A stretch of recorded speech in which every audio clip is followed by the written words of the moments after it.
I have some authors who work very hard on marketing, and I have some that don't do any marketing at all. Sometimes it matters, sometimes it doesn't. I have published books where the author has done very little marketing, and the books have sold very well because they were good books. Good books tend to rise to the top. When you read a good book, you tell other people about it, and that's marketing. That's organic, viral marketing that occurs. So people often ask me, how do I market my book? And my answer is write a great book. If you write a great book, a lot of that marketing is going to take care of itself. Fastlane Founders and Legacy with Jason Barnard. Each week, Jason sits down with successful entrepreneurs, CEOs, and executives and get them to share how they mastered the delicate balance between rapid growth and enduring success in the business world. How can we quickly build a profitable business that stands the test of time and becomes our legacy? A legacy we're proud of. Fastlane Founders and Legacy with Jason Barnard. Hi, everybody, and welcome to another Fastlane Founders and Legacy. I'm Jason Barnard, and I'm here with a quick hello, and we're good to go. Welcome to the show, Tom Freiling. Hello, Jason. Great voice. I love it. Brilliant. I'm not going to Thank you sing. very much. I'm not going to sing. I'm going to let you do all the singing today. Well, today we're talking about the Authority Engine, which is a bit of a mysterious title because you're actually a book publisher who helps entrepreneurs publish books to build authority. And the idea of an engine is how do you leverage that book for your human audience on your side? And for me, it's the algorithmic audience to build authority for yourself as an entrepreneur. Would that be a fair summary of what we're going to talk about? That's a fair summary. I think you nailed it. Brilliant. Jolly good. It's my job. How lovely. We'll start off with your brand set. And recently, Google on google.com have added AI mode as the default search. And we'll look at that in a moment. But this is the move away from traditional search towards AI search like ChatGPT. So Google are finally making that shift where AI conversations are going to be the future. Now, this is what traditional search looks like.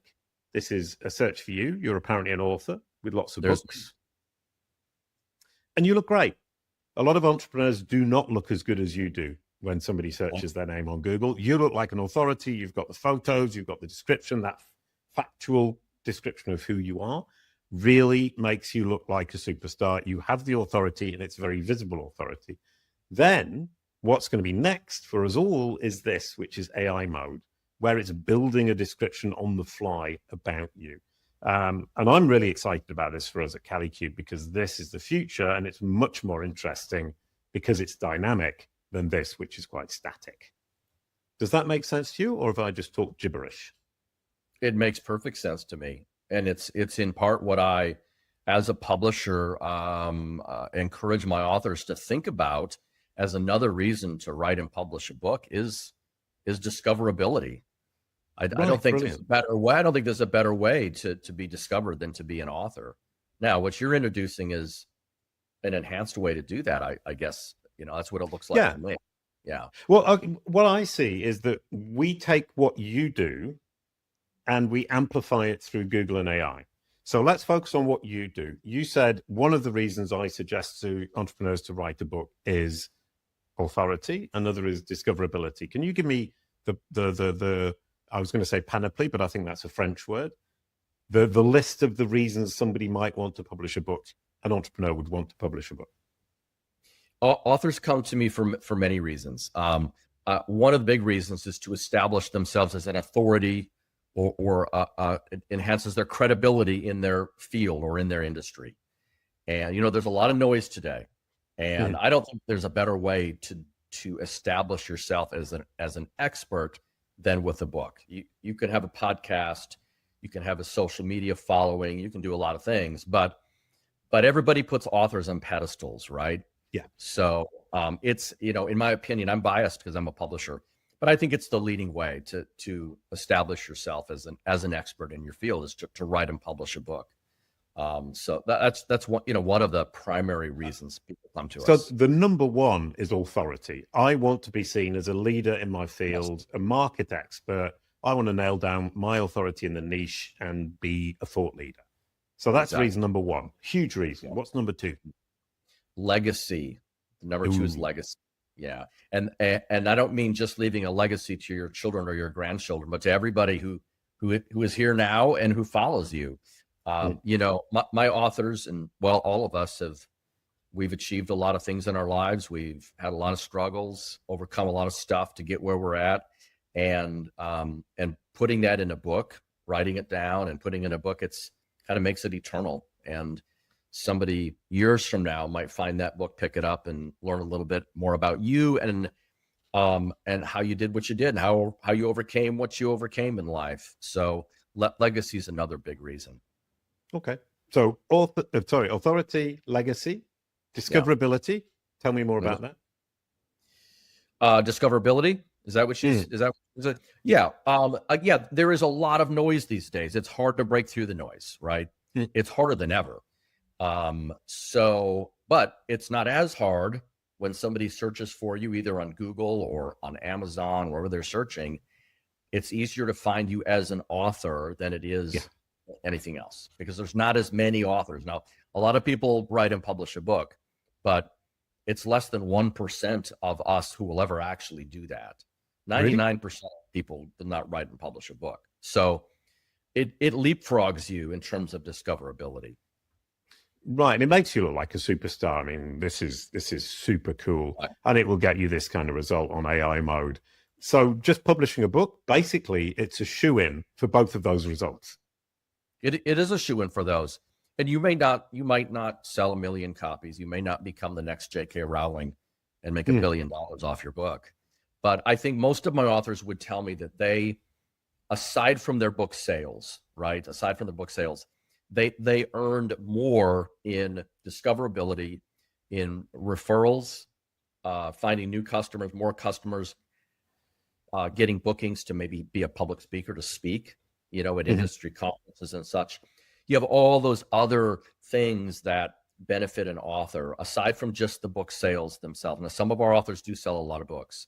I'm not saying you won't or you can't, you might, but there's a lot of other reasons that it's going to benefit you. And honestly, the return on the investment, probably you have a better potential for the ROI on all of that other stuff than the book sales themselves.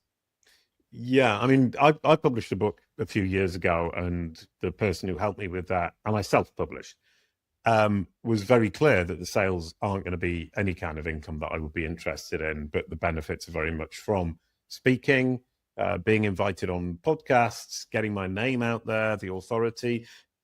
I'm sure I've missed some. There must be more benefits I get, return on my investment from a book.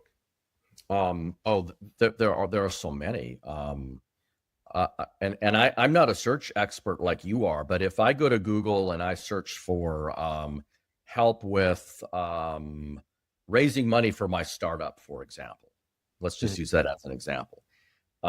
And somebody's written a book on that subject, then the chances that you're gonna find them are much greater than if you had just had a podcast or a blog or something of that nature. So when I say discoverability, that's really what I mean, that it increases the chances, the opportunities for you to be identified with people who are looking for people like you.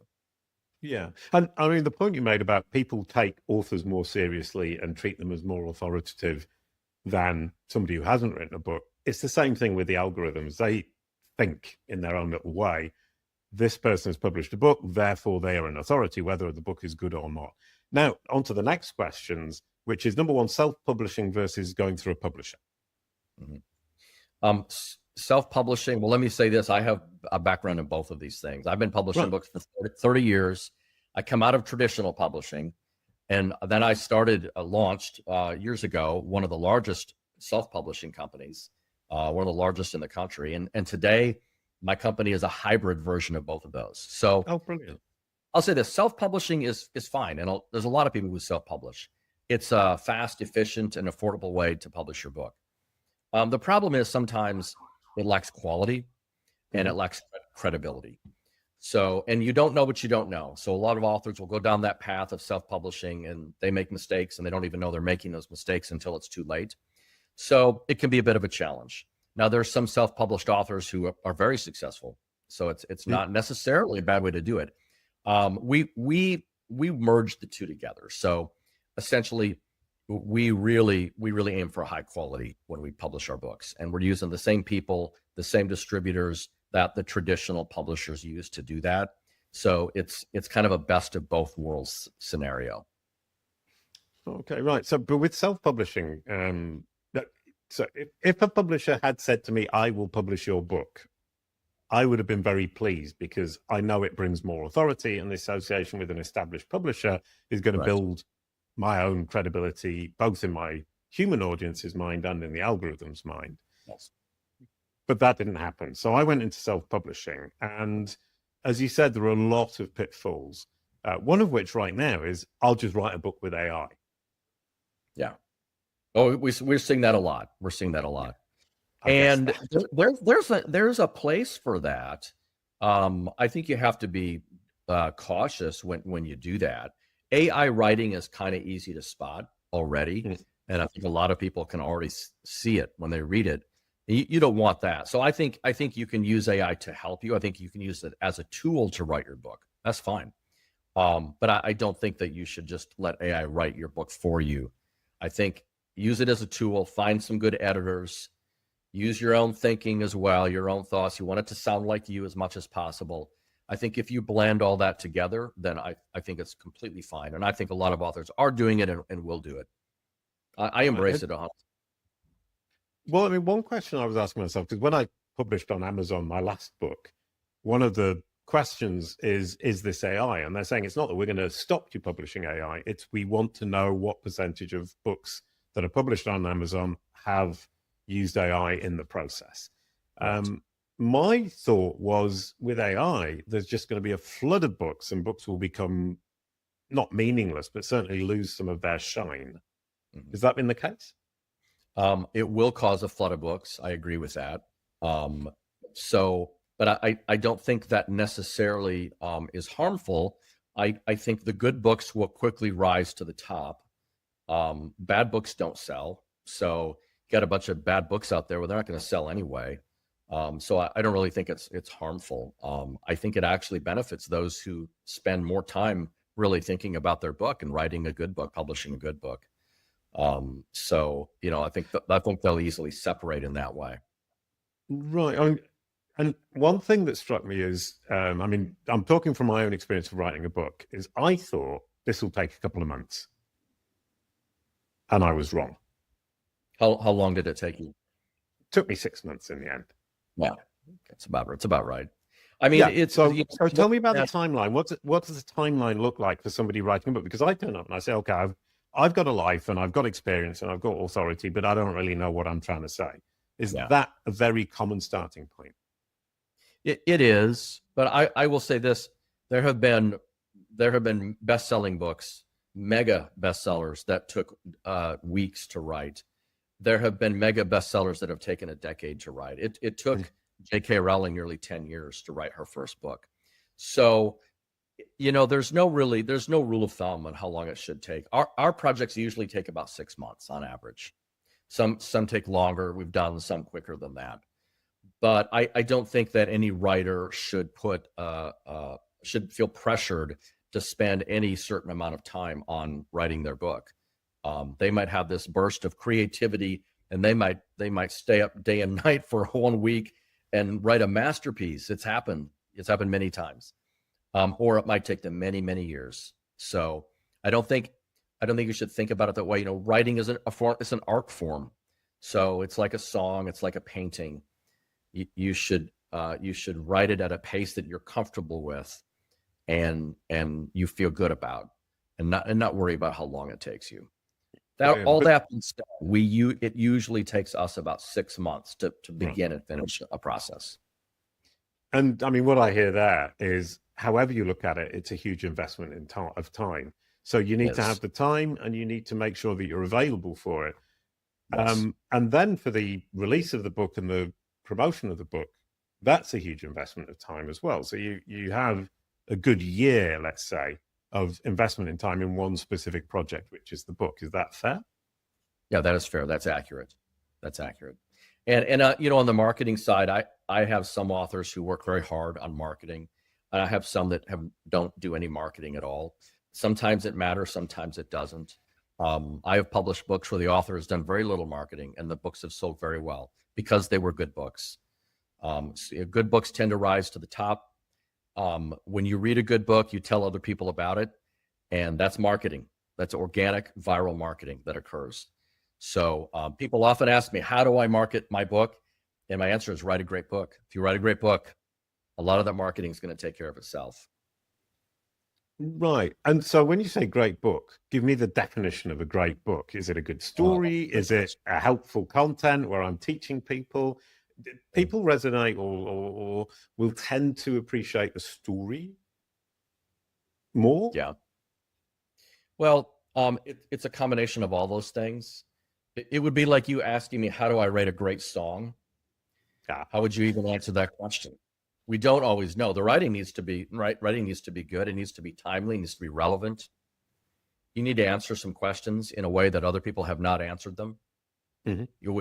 We read books because we're looking for answers, essentially, to problems in our own life or problems that we think about.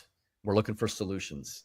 So if you can do that in a unique way and in a memorable way, then you're going to win as an author. But it is admittedly hard to tell somebody, how do you do that? I don't know all the time how you do that. Again, I'll go back to music. I don't know. Why was Bob Dylan such a superstar? Why do so many people love his music? We don't really know. We don't know the answer to those questions. Again, it's an art form. And sometimes we don't know specifically why the artist connects with the listener or the reader or the viewer. We don't know all the time. But I think what you want to do as a writer is you put it on paper, do the best that you can, and then let the readers decide. Right. That's all. That's really all you can do. Yeah. And then you can also promote it. What does a promotional period of, let's say, 6 months to a year look like once you've launched or released your book? Yeah, I mean, there are so many things you can do. You can do podcasts. You can hire a publicist and try to get booked on TV or radio or things of that nature. You can do a lot of social media posts. There are an endless variety of things you can do to market and promote your book. And social media, of course, is where everybody's at. So I encourage authors to use that. It's free and it's free to use, free to post. It's not expensive. It's easy. It's fast. It's efficient. It's probably the best way to get started. Right. So social media is a great foundational platform. Podcasts are a great way to get your book out. You can mention the book, or you can have it indeed on the wall behind you. We have The Big Idea sitting behind you, written by, I'm trying to read the name of the author, Carlos Fernandez. So why have you picked that book for the background? I've got more. See, let me. Oh, and I actually have a lot more, but I'm in the midst of moving my office, so I've got a lot more on the other wall too. But I took them down yesterday because we're moving in 2 weeks. So, right, and I mean, I've seen that. Right now, I've got nothing behind me. I actually have two big posters normally right behind me. But I've seen a lot of authors who have lots of books with theirs turned around to the front with multiple copies, so you can't miss it, and then they point at it. That's a great strategy. Yeah, definitely. I mean, okay. I encourage my authors to do everything they can to promote your book. There's no right or wrong way to do it. There's nothing you can do that's going to hurt your book sales. And in fact, a quick story, one of my authors spent the last 3 years marketing his book, and he just did a little bit here, a little bit there. The book fell into the hands of somebody who had a nationally ranked or recognized television program. I'm not sure how he got it, but he got a hold of it. He put him on his TV program last week for 3 hours, and the book sold like crazy over the weekend. It was in the top 500 of Amazon's best-selling books. We went through thousands of copies in one weekend. So but it was a little thing. Somehow he got that book into the hands of this guy, and I don't even think he intentionally did that. But you keep on doing all these little things along the way, then sometimes one big thing will happen and just catapult you to the very top. I love that. And that's a brilliant way to end the show, because we've gone through why you would want to do it, how you would do it, how you'd promote it. And then we have that magnificent story at the end of the super piece of luck. No, once again, the quality of the book grabbed the attention of this person for the TV show. And that's what made it work. And once again, we come back to, if you write a great book, great things will happen. there you go. Thank you very much, Tom. And Thank thank you, you, everyone, Jason. for watching. You get the outro song too. A quick goodbye to end the show. Thank you, Tom. Thanks, Jason. Have a great day. Brilliant. You too, man. Thank you. Your corporate and personal brands are what Google and AI say they are. We can give you back control. Telecube.